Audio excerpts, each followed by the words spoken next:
The war on deflation. We've seen the war on women. We've seen the war on poverty, the war on drugs. We've seen the war on viruses. We've seen the war on damn near everything. What about the war on deflation? The one true thing that can make prosperity for all, raise the standard of living for all. It started in 1913 with the creation of the Federal Reserve and the IRS, and sped up in 1933 with Executive Order 6102 banning gold, and then again in 1944 with the creation of Bretton Woods, slowly and slowly removing ourselves from hard sound money, and then again speeding up in 1971 with the removal of Bretton Woods and going to Bretton Woods 2.0 in 1971. 1.0 was 1944, 1971 was Bretton Woods 2, and then again we had the paper in 2002 of Ben Bernanke, Deflation, making sure it doesn't happen here. Psychosis, absolute psychosis. Basically, the paper should have read inflation, making sure we steal all of your wealth and we inhibit all technological growth. That's basically what it should have said. This is the cause of inflation, the rising racial gaps, the rising wealth inequality gaps, the rising tensions, the Colosseum, left and right, red and blue, conservative, liberals. It's insanity. It's an absolute joke, and it's elites just making you look here, making you look there. Everything but the truth, everything but what they are controlling. And that's the central bankers. That's the World Economic Forum. That's Klaus Schwab. That's all the leaders of the world, the Build Back Better plans. How do they all have the same name? It's fascinating that so many big countries, they all can just, all of a sudden they can't think of anything, and they're warring and fighting and killing each other for hundreds and thousands of years, but all of a sudden they can just come together and lock down in countries all at the same time and come up with the same exact responses, say the same words, the same exact slogans. It's almost like they're meeting together yearly, flying on their carbon-producing, carbon-spewing jets to go meet and devise plans together. No, it can't be. There's no way. Maybe there's a way. And then 08, afterburners in 08. 2008, the Fed, really 2002 during that time as well, actually when Ben Bernanke penned that paper, we had the Greenspan put, and things were really on hyperdrive. And we actually had massive currency printing, and then exponential currency printing in 08, afterburners. And then, as we know in 2020, just extraordinarily astronomical money printing, and that's only going to go interstellar, universal money printing, I should say currency printing, because we don't have money. Money is hard, it's sound, it's a store of value, it's a medium exchange, it's a unit of account, it's durable, fungible, portable. We don't have that. The dollar, peso, the euro, the yen, it's all those things except a store of value. See, money is just a container of your time. It's all it is. It's an economic store, a container of your time. But when we have fiat currencies, just only by the decree of the government, just confidence and coming from the barrel of a gun, telling you that that's the case. When they can just print it on a whim, type digits into a computer, stealing and transferring your wealth from you, from all the people, from all the citizens, to the elites, to the military industrial complex, to friends, family members, to cronies, to lobbyists, to Washington, D.C., the wealthiest zip code in America now, I believe. Someone please check that for me, because if it's not, it's one of the most. Why is that? Why is that? Well, we know why. We know why. It's because our money's been corrupted. See, capitalism's not the problem. We haven't had capitalism. We haven't had free market since 1913. So when you mess with the interest rates, when you artificially manipulate what's going on, you don't have free markets. We've suspended all free markets for 100 and almost 10 years, 109 years now. It's not a great anniversary to have. We weren't supposed to have that. They had to manipulate us just to pass the Federal Reserve Act, the third time we've had a Federal Reserve. And Americans smartly, astutely got rid of it, and they kept rewording it, kind of like different bills have been passed recently, where they had to keep rewording it just to slip it by and fool the people, because people are too apathetic to have their head in the sand too much in order to figure out what's going on. And you know what? That's fine. It'll be okay. I'm just indifferent. I'm apathetic. I'm too lazy.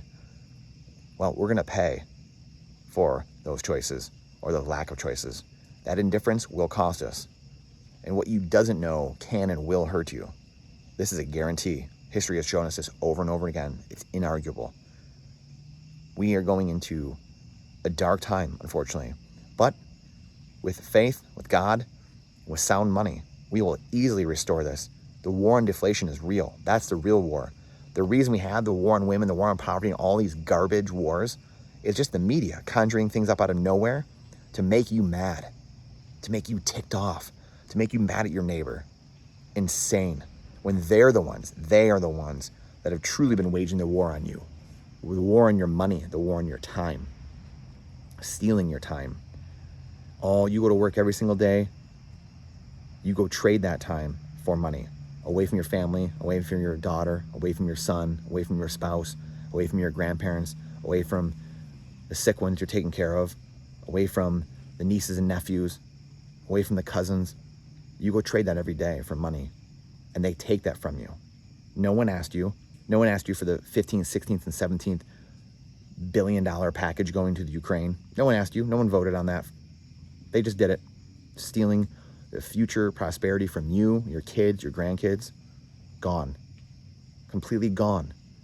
Because they're paying off friends, paying off lobbyists, paying off buddies, paying off mistresses and misters. I don't know. This is absolute clown world we live in, and we are reaping what we sow. Elections have consequences. It's time to get informed. It's time to understand the war on deflation. Deflation is the way out. A deflationary money, a finite money, one that can't be corrupted, one that can't be debased, one that's centralized, one that's immutable. That is Bitcoin. Fiat currencies have a history of 100% failure. Hyperinflations, collapses. This will happen to the dollar. This will happen to all the other currencies, and it's happening right now. Bretton Woods 3.0. Dollar was frozen from the Russians in February. That was the start of the next monetary system. Now everyone sees that the U.S. is swimming with no clothes on. The emperor with no clothes. That's why they're all dumping the dollar, because they know they can be locked out of the system. So where are they all going to? They're creating their own dollar standard, or their own money standards, currency standards. They're creating BRICS, PIGS standard. They're creating gold standards. They talked about Bitcoin. This is coming. Again, Bitcoin is the only finite, just like our time. Time is the only thing you can't buy more of in the world. Well, once Bitcoin's done being mined, you can't buy any more of that unless you got a lot of money. And that's what's going to be. There's only two things that are finite: time and Bitcoin in this world.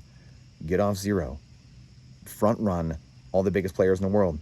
We've already seen the banks, the insurance companies, the countries, the sovereigns, the hedge fund investors, billionaires talking about Bitcoin, loading up on Bitcoin.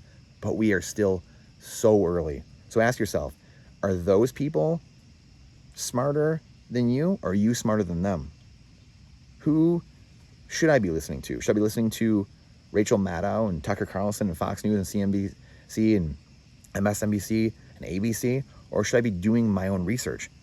Should I be following the financial planner that only has a couple of years of experience, is just out of college? These are all questions that we must ask. Indifference is not an option. Putting our head in the sand is not an option. Our posterity is waiting for us. The war on deflation is real.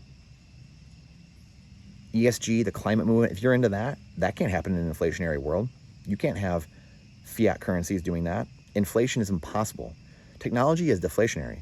Life should be getting cheaper and more abundant every single day. And it generally does, even though, as Ben Bernanke said, the central bankers and the global elites are trying to make this inflationary world a real possibility. That's why UBI, MMT is a thing. Modern monetary theory. That should not exist. That's literally impossible. Negative interest rates, that shouldn't happen. That creates massive wealth gaps and destroys savers, destroys the 40, 50, 60% of people that don't have any assets. That means even the wealthy, you will be in trouble. When there's mass civil unrest and violence in the streets, you will be living through that too. So no one's immune. Doesn't matter how much money you have.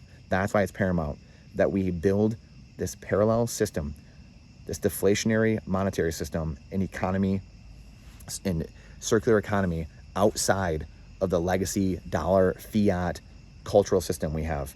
We need to rebuild the true capitalist free market system, not the crony capitalist consumerism, creditism system we have now. That's gone. That model's broken. We all know it. The time is now. Stay strong. Again, appreciate you watching these videos. If you like these, please like, subscribe. Please share them with everyone you think might enjoy them. Please let me know what you dislike as well, what we could get better at, what we can do to better serve you. And again, we've had a ton of videos here about Bitcoin being a store of value, what is inflation, how to protect from inflation. Please go check those videos out. Look forward to seeing you on the next one.